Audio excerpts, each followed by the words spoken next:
Hi, welcome to on the spot. It's me Suraj. അപ്പോൾ ഇന്ന് നമ്മുടെ കൂടെയുള്ള ഗസ്റ്റിനെ കുറിച്ച് പറഞ്ഞിട്ടുണ്ടെങ്കിൽ മലയാളികളെ ഒരുപാട് പൊട്ടിച്ചിരിപ്പിച്ച ഒരു താരമാണ്. ബിഗ് സ്ക്രീനിലൂടെ മിനി സ്ക്രീനിലൂടെ തന്നെ മലയാളികളുടെ ഹൃദയത്തെ കയ്യിലെടുത്ത ബൈജു ജോസാണ് ഇന്ന് നമ്മുടെ കൂടെ ഉള്ളത്. സ്വാഗതം ബൈജുടാ. നമസ്കാരം. നമസ്കാരം. എല്ലാ വൺ TV ചാനൽ കാണുന്ന എല്ലാവർക്കും എൻ്റെ ഹൃദയം നിറഞ്ഞ നന്മകൾ നേരുകയാണ്. ആദ്യം നന്മകളാണ് എടുത്തു കൊടുക്കുന്നത്. എങ്ങനെയുണ്ട് ജീവിതമൊക്കെ? ഹാപ്പിയാണ്. ഹാപ്പിയായിട്ട് പോയിക്കൊണ്ടിരിക്കും. നമ്മൾ എന്ത് ആണെങ്കിലും ലൈഫ് ഇതൊക്കെ തന്നെയാണെന്ന് മനസ്സിലാക്കി ജീവിച്ചുകൊണ്ടിരിക്കുക. ഭയങ്കര പോസിറ്റീവ് ആണെന്ന് തോന്നുന്നു. പോസിറ്റീവാണ്. ഈ പോസിറ്റീവ് എനർജി എവിടെ നിന്നാണ് കിട്ടുന്നത്? പോസിറ്റീവ് എനർജി ഞാൻ ബാറ്ററിയിൽ നിന്നൊന്നും എടുക്കുന്നതല്ല. എന്തായാലും പോസിറ്റീവ് ഞാൻ എപ്പോഴും അങ്ങനെ ഒരു കൺസെപ്റ്റിലുള്ള, അതായത് തിങ്ക് പോസിറ്റീവ്, ഡു പോസിറ്റീവ്. അത് കഴിഞ്ഞിട്ട് നമുക്ക് കിട്ടുന്നതെല്ലാം നമ്മൾ സഹിക്കേണ്ട സാധനങ്ങളാണ്. ശരി, അങ്ങനെ വളരെ പോസിറ്റീവായിട്ട് ഒരു ചോദ്യം ചോദിക്കുകയാണ്. വേറെ ഒന്നുമില്ല. ഇപ്പോൾ ബൈജു ജോസ് എന്ന് പറയുമ്പോൾ തന്നെ നമുക്ക് അറിയാൻ പറ്റും, ഒരു മിമിക്രി ആർട്ടിസ്റ്റ് ആണ്, സിനി ആർട്ടിസ്റ്റ് ആണ്, പിന്നെ അതുപോലെ ബിഗ് സ്ക്രീനിൽ നമ്മൾ കണ്ടിട്ടുണ്ട്. അപ്പോൾ ആർട്ടിസ്റ്റ് ആണ്. ഇതിൽ ഏത് റോളിൽ അറിയപ്പെടാനാണ് കൂടുതൽ താല്പര്യം? അതായത് ഏത് മേഖലയിൽ? മിമിക്രി ചെയ്യുന്നതാണോ, അല്ലെങ്കിൽ അഭിനയിക്കുന്നതാണോ, അല്ലെങ്കിൽ പാട്ട് പാടുന്നതാണോ? കുറച്ചൊക്കെ പാട്ടും പാടുന്നത് നമ്മൾ കണ്ടിട്ടുണ്ട്. ഇതെല്ലാം കൂടി കൂടുന്ന ഒരു മേഖല ഉണ്ടല്ലോ. അതായത് ഇപ്പോൾ സിനിമയിൽ വന്നിട്ടുണ്ടെങ്കിൽ മിമിക്രി ചെയ്യേണ്ടി വരും, ഈ അഭിനയിക്കേണ്ടിയും വരും, പിന്നെ നമുക്ക് പാടേണ്ടിയും വരും. അപ്പോൾ ഇതെല്ലാം കൂടി കൂടുന്നൊരു മേഖല. നമുക്ക് ഒരു കഴിവും ദൈവം തന്നിട്ടുള്ള ഒരു കഴിവും മിസ്സാക്കാതെ എല്ലാത്തിലും പെർഫോം ചെയ്ത് നമ്മൾ ഏറ്റവും വലിയ സംബന്ധം പറഞ്ഞെങ്കിൽ എന്നും അറിയപ്പെടുന്ന ഒരാളായിട്ടിരിക്കുക എന്നുള്ളതാണ്. നല്ല രീതിയിലാണ്. ഏകദേശം അറിയപ്പെടുന്നുണ്ട്. തീർച്ചയായിട്ടും. പണ്ട് ആരും അറിയപ്പെടാതെ മിമിക്രി മാത്രം ചെയ്തുകൊണ്ടിരുന്ന പ്രൊഫഷണൽ ട്രൂപ്പിൽ ഹരിശ്രീയിൽ ചെയ്തുകൊണ്ടിരുന്ന സമയത്ത് എനിക്ക് ആഗ്രഹം ഉണ്ടായിരുന്ന ഇത് ബൈജു ജോസ് അല്ലേ എന്നാരെങ്കിലും തിരിച്ചറിയുക എന്നുള്ളതായിരുന്നു. തീർച്ചയായിട്ടും ദൈവം അനുഗ്രഹിച്ച് ഇപ്പം അങ്ങനെ ആയിട്ടുണ്ട്. ഒരുപാട് മമ്മൂട്ടി പോലെ അതുപോലെ വലിയ താരങ്ങളാകുന്ന പോലെ അല്ലെങ്കിലും എന്നതായിട്ടുള്ളൊരു ഐഡന്റിഫിക്കേഷൻ മാർക്ക് കൃത്യമായിട്ട് കിട്ടിയിട്ടുണ്ട്.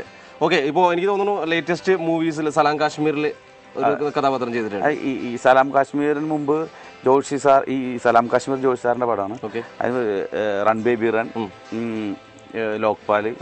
ഇപ്പോൾ പുള്ളി അടുപ്പിച്ചെടുത്ത മൂന്നാമത്തെ പടത്തിലും മൂന്ന് പടത്തിലുണ്ട്. ഇനി അടുത്ത പടം പുള്ളി ചെയ്യുമ്പോൾ എന്നെ വിളിക്കുമെന്ന് വിചാരിക്കണം. അല്ല, എന്താണ് ഈ ജോഷി സാറായിട്ടുള്ള ബന്ധം ഇത്ര അടുത്ത്? അല്ല, ഞാൻ മലയാള സിനിമയിൽ എല്ലാവരും പറഞ്ഞ് പേടിപ്പിച്ചുള്ള ഡയറക്ടറാണ്. ജോഷി സാർ എന്ന് പറഞ്ഞ ഒരു ലെജൻഡ് ആണല്ലോ ശരിക്കും. ഡയറക്ഷനിലും വലിയൊരു പുലിയെന്നല്ല, സിംഹമാണ് ശരിക്കും പറഞ്ഞത്. അപ്പോൾ അങ്ങനെയുള്ള ആൾ എനിക്കാണ് പുള്ളി ആദ്യം ഓഫർ തരുന്നത്. ഒരു ദുബായ് ഒരു ഷോയ്ക്ക് വെച്ചിട്ട് ഇങ്ങനൊരു സംഭവം. അപ്പോൾ പിന്നെ ഞാൻ അങ്ങനെ ഒരു ഓഫർ കിട്ടിയപ്പോൾ ഞാൻ ഇടയ്ക്ക് വിളിക്കും. അപ്പോൾ പുള്ളി ഇങ്ങോട്ട് വിളിച്ചു തരാം. ഓരോ സിനിമയ്ക്കും പുള്ളി തന്നെ വിളിക്കും. എടാ, ഇങ്ങനെ സംഭവം ഉണ്ട്, നീ ചെറുതാണ് പക്ഷെ നീ ചെയ്തോ പറയും. അപ്പോൾ വേറെ സിനിമയിലൊക്കെ ചെറുത് ചെയ്യുമ്പോൾ പുള്ളി പറയും, വേണ്ട, ചെറുതൊക്കെ ചെയ്യേണ്ട, തൽക്കാലം വരും, വലുത് വരും, അത് ചെയ്താൽ മതി എന്ന് പറയും. അപ്പോൾ എന്താ പറയാലും ഇത്രയും വലിയൊരാൾ ഇത്രയും ചെറിയ എനിക്ക് ഒരു ഓപ്പർച്യൂണിറ്റി കിട്ടാന്ന് പറഞ്ഞിട്ടുണ്ടെങ്കിൽ എന്തോ ഒരു മാലാഖയാണ് എൻ്റെ ലൈഫിൽ പുള്ളി സിനിമയിൽ. ഓക്കെ, അപ്പോൾ എന്തായാലും അങ്ങനെ ആ ഒരു മാലാഖ അങ്ങനെ തന്നെ പോട്ടെ. അതെ. ഓക്കെ, മിമിക്രി ആർട്ടിസ്റ്റ് എന്ന നിലയിലാണ് ആദ്യം പ്രശസ്തനായത്. ഇപ്പോഴും ഏകദേശം ആ ലെവലിൽ തന്നെയാണ്. അപ്പോൾ മിമിക്രി എന്ന് പറയുന്ന ഒരു കലാരൂപം സത്യത്തിൽ നമ്മൾ മലയാളികൾ അംഗീകരിച്ചൊരു കലാരൂപമാണ്. പക്ഷേ ഇപ്പോഴത്തെ ഒരു അവസ്ഥ എന്ന് പറഞ്ഞാൽ മിമിക്രിക്കാർ ഒരുപാടാണ്. എവിടെ നോക്കിക്കഴിഞ്ഞാൽ ഒരുപാട് മിമിക്രിക്കാരുണ്ട്. പണ്ട് ഒരു പഴഞ്ചൊല്ല് പറയല്ലോ, ഒരു കല്ലെടുത്തെറിഞ്ഞാൽ കാക്ക കിട്ടുമല്ലോ പറഞ്ഞ പോലെ. ഒരു കല്ലെടുത്ത് എറിഞ്ഞു കഴിഞ്ഞാണെങ്കിൽ ഇന്ന് ഒരു മിമിക്രിക്കാരന് ഒരു ചാനൽ എന്ന രീതിയിൽ ചാനലുകളും വളർന്നു. സത്യം, അത്രയും. അപ്പോൾ മുമ്പുണ്ടായിരുന്ന ഒരുപാട് നല്ല ആർട്ടിസ്റ്റുകൾ അറിയപ്പെടാതെ അവരുടെ കാലഹരണപ്പെട്ടു പോയത് ചാനലുകളുടെ ഒരു അതിപ്രസരം ഇല്ലാത്തതുകൊണ്ടാണ്. അല്ലെങ്കിൽ ഒരുപാട് കലാകാരന്മാർ നേരത്തെ ഉണ്ടായിരുന്നു, അവരെല്ലാം അങ്ങ് പോയി. ഇപ്പം ഒരു നിസ്സാരമായിട്ട് എന്തെങ്കിലും ഒരു സാധനം ചെയ്ത് കഴിഞ്ഞാൽ അവന് അവസരമുണ്ട്. അത്രയും ചാനലുകളുണ്ട്. പിന്നെ അത് മാത്രമല്ല, എനിക്ക് തോന്നുന്നു കുറച്ചും കൂടി നമ്മൾ ഈ കണ്ടത് തന്നെ ഇത് അടിച്ചു മാറ്റുക അല്ലെങ്കിൽ കോപ്പി അടിക്കുക, നമ്മളൊരു സാധനം ചെയ്തിട്ടുണ്ടെങ്കിൽ അത് തന്നെ എല്ലായിടത്തും പ്രദർശിപ്പിക്കുന്ന ഒരു സംഭവമാണ് മിമിക്രിയിൽ കണ്ടുവരുന്നത്. എനിക്ക് തോന്നുന്നു അതിനെയാണ് എല്ലാവരും കുറ്റപ്പെടുത്തുന്നത്. ബൈജുവിൻ്റെ അഭിപ്രായത്തിൽ എങ്ങനെയാണ് അതിനെ നോക്കിക്കാണുന്നത്? ഒന്നും പറഞ്ഞിട്ട് കാര്യമില്ല. എന്നൊക്കെ പറഞ്ഞെങ്കിൽ ഈ മിമിക്രി കോമഡിയും അല്ലെങ്കിൽ ഇപ്പോൾ സിനിമ കഥ തന്നെയാണെങ്കിലും എല്ലാം തീർന്നു. പിന്നെ അതിൻ്റെ അവർ രണ്ടാമത് ചെയ്യുന്ന രീതിയാണ്, ഒരു അപ്രോച്ചാണ് അവരുടെ സിനിമയുടെ വ്യത്യാസം പറയാം. അല്ലെങ്കിൽ ഏത് കഥയാണ് വെറൈറ്റി ഉള്ളതെന്ന്. ഓക്കെ, ആദ്യമായിട്ട് എനിക്ക് തോന്നുന്നു ജീവൻ ടിവിയിലാണ് ഒരു പ്രോഗ്രാം ചെയ്തത്. ജീവൻ ടിവിയിൽ ചെയ്ത് പിന്നെ കോമിക് റെക്കോർഡ് അത് കഴിഞ്ഞിട്ട് നേരെ ഏഷ്യാനെറ്റിലേക്ക് കോമഡി കസിൻസ്. അതാണ് നമുക്ക് ഒരു പേരുണ്ടാക്കിയത്. ബാബു ജോസ്, ബൈജു ജോസ്. അതെ. ബാബു ചേട്ടൻ ഇപ്പോൾ എവിടെയുണ്ട്? ബാബു എൻ്റെ വീട്ടിലല്ല, അവൻ്റെ വീട്ടിൽ. അല്ല, സാധാരണ ഇപ്പോൾ അത് എല്ലാവർക്കും ഒരു കൺഫ്യൂഷൻ ഉണ്ടെന്ന് അറിയോ. ബാബുവും ഞാനും ഫ്രണ്ട്സ് ആണോ അതോ കസിൻസ് ആണോ, എന്താണ് സംഭവം? സത്യത്തിൽ വൺ ടിവിയിലൂടെ നമുക്കത് വെളിപ്പെടുത്താം. അത് വേറെ ഒന്നുമില്ല, ഞാനും ബാബുവും ഫ്രണ്ട്സാണ്, നല്ല ഫ്രണ്ട്സാണ്, ഇൻറ്റിമേറ്റ് ഫ്രണ്ട്സാണ്. കസിൻസ് എന്ന് വേണമെങ്കിൽ വിശേഷിപ്പിക്കാം. ഇഷ്ടമുള്ള ആളുകൾക്ക് അങ്ങനെ വേണമെങ്കിൽ കരുതാം, ഞങ്ങൾക്ക് തെറ്റില്ല. കാര്യം ബ്രദേഴ്സ് ആണെങ്കിലും അങ്ങനെ ആക്കാം. കാര്യം ഞങ്ങൾ യഥാർത്ഥത്തിൽ കസിൻസും അല്ല ബ്രദേഴ്സും അല്ല, ഞങ്ങൾക്ക് അങ്ങനെ ബന്ധമൊന്നുമില്ല. പക്ഷെ ഞങ്ങൾ ഫ്രണ്ട്സാണ്. അപ്പം ജനങ്ങൾ ഞങ്ങൾ ഇങ്ങനെയൊക്കെ ആക്കി, അതിൽ സന്തോഷം. ബ്രദേഴ്സ് ആക്കിയെടുത്ത്. അപ്പോൾ ആ ഒരു ബ്രദേഴ്സ് എന്ന പേരിൽ അറിയപ്പെടാൻ കൂടുതൽ ഇഷ്ടം? അല്ല, അത് അങ്ങനെയൊന്നുമില്ല. ജനങ്ങളെ എന്താണോ ഞങ്ങളെ വിളിക്കാൻ ആഗ്രഹിക്കുന്നത് തെറി ഒഴിച്ച് ബാക്കി എന്ത് വിളിച്ചോട്ടെ, നമുക്ക് ഒരു കുഴപ്പമില്ല. ഏത് രീതിയിലാണ് പ്രശ്നം? പിന്നെ ഇപ്പൊ ഏകദേശം എത്ര സ്റ്റേജിൽ മിമിക്രി കളിച്ചിട്ടുണ്ടാവും? ഒന്നും നമുക്കൊന്ന് പുറകോട്ട് പോയിട്ടുണ്ടെങ്കിൽ ഫ്ലാഷ് ബാക്കിലേക്ക് പോയി കഴിഞ്ഞാൽ ഓർമ്മിക്കാൻ പറ്റുന്നുണ്ടോ? അങ്ങനെ പറഞ്ഞ ഒരുപാടുണ്ട്, അത് ഓർക്കാൻ പറ്റില്ല. ഓക്കെ, എത്ര കോമഡി സീരിയൽസ് എത്ര ചെയ്തിട്ടുണ്ടെന്ന് വെച്ചാൽ?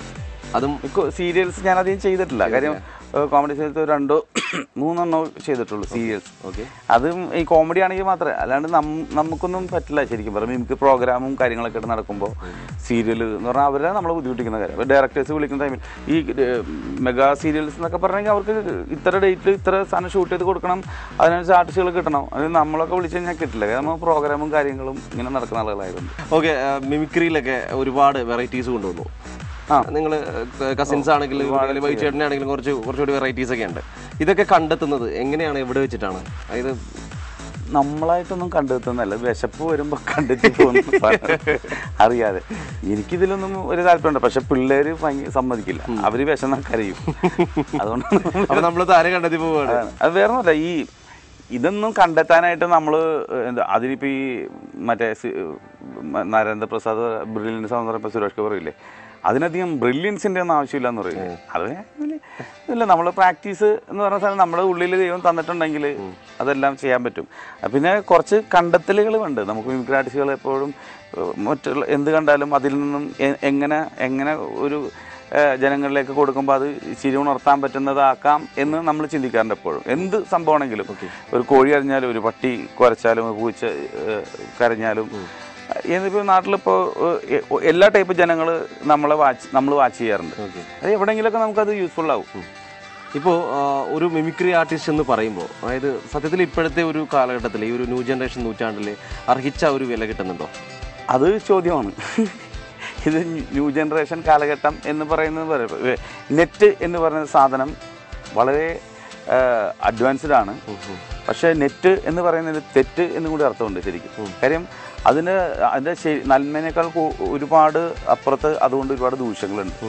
അതുപോലെ തന്നെ ഈ ന്യൂ ജനറേഷൻ എന്ന് പറയുന്നത് എനിക്ക് അതിനോട് താല്പര്യമില്ല. ന്യൂ ജനറേഷൻ ഒന്നുമില്ല, നമ്മൾ ഏത് ഫീൽഡിൽ ഇതിൽ നിൽക്കും. അല്ല, ന്യൂ ജനറേഷൻ എന്ന് പറഞ്ഞാൽ എന്താ ന്യൂ ജനറേഷൻ എന്ന് പറയുന്നത്? എനിക്ക് തോന്നുന്നത് ന്യൂ ജനറേഷൻ എന്ന് പറഞ്ഞിട്ടുണ്ടെങ്കിൽ കുറച്ചൊരു ട്രെൻഡി ആയിട്ടുള്ള, അതിപ്പോൾ ജീൻസ് ഒക്കെ ആണെങ്കിൽ വഹിച്ചേണ്ട നല്ല ജീൻസ് ഒക്കെയാണ്, അതിൻ്റെ ഒരു സൈഡ് കീറി വെക്കുക, 2 സൈഡ് കീറി വെക്കുക, അതൊക്കെ ഇപ്പോൾ വിടുന്നു. എനിക്ക് കേട്ടിരിക്കുന്ന ഒരു കാര്യം ന്യൂ ജനറേഷൻ സിനിമകൾ എന്നൊക്കെ പറയും, അറിവുണ്ടായിട്ട് പറയുന്നതല്ല ഇതിനെക്കുറിച്ച്. പക്ഷേ ഈ നമ്മുടെ ഇപ്പോൾ ഞാനൊരു അച്ഛൻ, എൻ്റെ ഭാര്യ, എൻ്റെ ഒരു മോൻ, എൻ്റെ മോളുണ്ട്.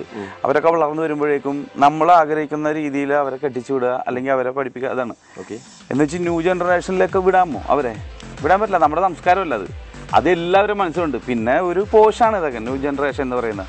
കീറിയത് അവർക്ക് ഫാഷനൊക്കെ ഒരു പരിധി വരെ ആവാം. അത് കഴിഞ്ഞാലാണ് നമ്മുടെ കേരളവും നമ്മുടെ ഡൽഹിയിലൊക്കെ നടന്ന പോലെ സംഭവിക്കുന്നത്. അപ്പോൾ അധികമായിട്ടുണ്ടെങ്കിൽ അമൃത ന്യൂ ജനറേഷനും പ്രശ്നമാണെന്നാണ് പറയുന്നത്. ഓക്കെ ചേട്ടാ, നമുക്ക് എന്തായാലും ചേട്ടനൊരു മിമിക്രി ആർട്ടിസ്റ്റാണ്. വൈ ചേട്ടൻ എന്ന് പറയുന്നത് എല്ലാവരും വൺ ടിവിയുടെ എല്ലാ പ്രേക്ഷകരും ഇപ്പോൾ നോക്കിയിരിക്കുന്നത് വൈ ചേട്ടനോട് എന്തെങ്കിലുമൊക്കെ വരും. ഇപ്പോൾ അത് എന്നിൽ നിന്നും ഒരുപാട് അറിവ് പകർന്നു കൊടുക്കാം. ഒരുപാട് അറിവൊന്നും അവർക്ക് വേണ്ട ആവശ്യമൊന്നുമില്ല. അപ്പം നമുക്ക് വേണ്ടിയിട്ട് ഒരു നല്ലൊരു നമ്പർ എന്താണ് കാണിക്കാൻ? അനുകരണമാണോ അല്ലെങ്കിൽ ചേട്ടൻ നമ്പർ ഞാൻ കൊണ്ടുവന്നിട്ടുണ്ട്? 2 നമ്പറാണ് ഇരിക്കുന്നത്. ഏകദേശം നല്ല രീതിയിൽ അനുകരിക്കുന്ന ഒരു വ്യക്തിയാണ്, നല്ല കൃത്യമായിട്ട്. അപ്പോൾ അതുകൊണ്ട് നമുക്ക് അല്ല, ഈ അനുകരണം എന്നൊക്കെ പറഞ്ഞാൽ ഓരോ കാലഘട്ടങ്ങളിൽ വന്നു പോകുന്ന സാധനമാണ്. കാര്യം ഓരോ താരങ്ങൾ വന്നു പോകുമ്പോൾ നമ്മൾ ഈ പിടിച്ചു നിൽക്കാൻ വേണ്ടിയിട്ട് ചെയ്യുന്ന കുറേ സാധനങ്ങളുള്ളൂ. പുതുമുഖ താരങ്ങളൊക്കെ ഞാൻ അധികം ശ്രമിക്കാറില്ല. വേറെ ഒന്നല്ല, കിട്ടാതെന്നല്ല, എല്ലാം നമ്മുടെ തൊണ്ടയിൽ വരുന്ന സാധനങ്ങൾ തന്നെയാണ്. ഇതിൻ്റെ സോഴ്സാണല്ലോ ഓരോ സ്റ്റാർസിൻ്റെയും ഇമിറ്റേറ്റ്. ഓരോ ശബ്ദം ഉണ്ടാകുന്നത് എവിടെ നിന്നാണ് എന്നുള്ള ഒരു സോഴ്സ് ഓഫ് വോയിസ്, അതാണ് ശരിക്കും മിമിക്രി. അത് മനസ്സിലാക്കിയാൽ എല്ലാം കറക്റ്റാണ്. ഇപ്പം മോഹൻലാൽ എന്ന് പറയുമ്പോൾ മോഹൻലാലിൻ്റെ മുഖം എങ്ങനെ, മോഹൻലാൽ ഇമിറ്റേറ്റ് ചെയ്യുമ്പോൾ എല്ലാ ആർട്ടിസ്റ്റുകളും ഇങ്ങനെ പിടിക്കുന്നതിൻ്റെ കാരണം അങ്ങനെ പിടിച്ചാലേ ആ സാധനം വരുള്ളൂ. അതുകൊണ്ടാണ് ഇപ്പോൾ വിസിലടിക്കുമ്പോൾ നമ്മൾ ഇങ്ങനെ പിടിക്കും, അതിൻ്റെ കറക്റ്റ് അളവുണ്ടെങ്കിൽ മാത്രമേ കറക്റ്റ് ശബ്ദം വരുള്ളൂ എന്ന് പറഞ്ഞാൽ മോഹൻലാലിൻ്റെ ശബ്ദം ഇങ്ങനെ ഇരിക്കുമ്പോൾ ഇങ്ങനെ പിടിച്ചിട്ട് നമ്മൾ അത് ചെയ്ത്, ഞാൻ ടൂൾസ് എടുത്ത് വെക്കാം. എവിടെ പോകുമ്പോഴും ഇവരെ പ്രത്യേകത ടൂൾസ് കൊണ്ടുപോകാന്നുള്ളതാണ്. ടൂൾസ് വെച്ചു ഇവരല്ല നമ്മൾ. ഓക്കെ, നമ്മള് അല്ല, അത് ഈ ടൂൾസ് എന്ന് പറഞ്ഞെങ്കിൽ കൊട്ടേഷൻകാർക്ക് വടിവാളെന്നൊക്കെ പറഞ്ഞ പോലെ നമ്മുടെ മിമിക്രിക്കാർക്ക് സ്പെക്സ്. ഇതിപ്പോ നേരെ അപ്പൊ നമ്മൾ അങ്ങനെ പിടിച്ച് കഴിഞ്ഞിട്ട് പിന്നെ നമ്മൾ പറയുമ്പോ നമ്മൾ സംസാരിക്കുമ്പോ മോഹൻലാലിന്റെ ഒരു ശൈലി ആവും അത്രയും കറക്റ്റ് ആയിട്ട് പിടിക്കണം. ഒരു ഡയലോഗ് കൂടി. ആരാ മോനെ ദിനേശ, ഈ പാളിത്തരമൊക്കെ ചെയ്ത നീയാ? ഇതാരും ചെയ്താലും ഇതെല്ലാം പെറുക്കി കെട്ടി പൂളി എത്തിക്കണം. പൂളി എൻ്റെ തറവാടാത്.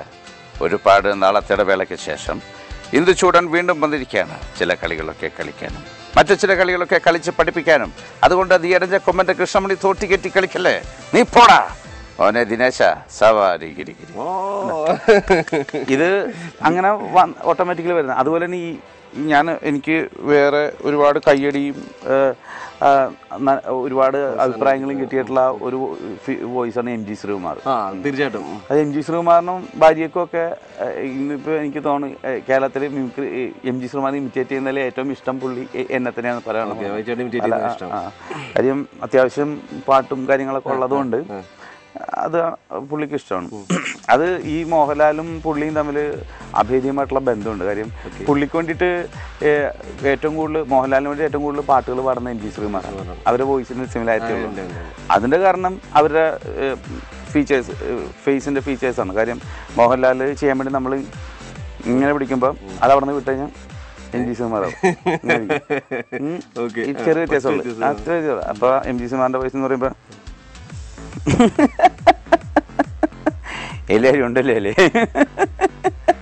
എന്നാ ചെയ്യും, ഒരു 10,000 രൂപയുടെ പാട്ടങ്ങ് പാടിയാലോ. ഒരു പൂവിതളി നറുപുഞ്ചിരിയായി ചിറകാർന്ന ചന്ദ്രികയിൽ ഇനി എൻ മനസ്സിൻ കുളിരോർമകളിൽ വരൂ വിടന്ന സായം സന്ധ്യേ.